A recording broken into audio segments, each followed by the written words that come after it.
kami ni Mayor, sa pagdaog pa na niya, ako yung unang konsyal ibituol niya. Ditong Distrito, Distigos na ato ko siyang balay. Paabot ko gabi because akong gipakita nga musuportar ko niya. Suportar ko niya.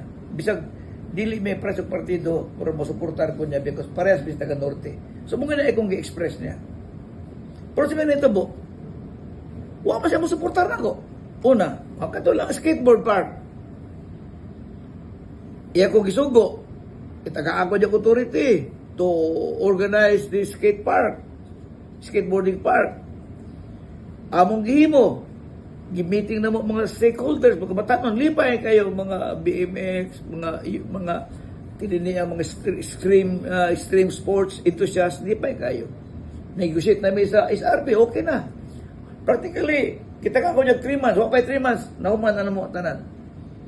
Ready na for launching. Ang kami pa, kaya gastong gobyerno. Kaya ang mga bata, kato mga taga nga na-involve sa sports, sila na magdala sila mga equipments dito. So may gasto gobyerno. So may nito po, October 9, nilarga si Tami. Gipatawag pa siya sa opisina. Ay, testigo sa Chito.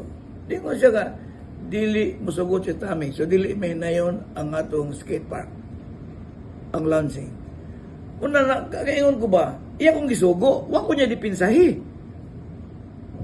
Iya tangi dipinsa ang mayor, ako nagipatrakada, ako'y order na, ako'y executive order na ni John Alcover.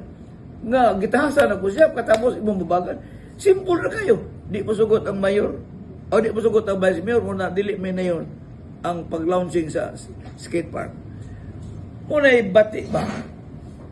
Nagpakita na kong support, pero wala ko niya dipinsahe. So wala ka na yun.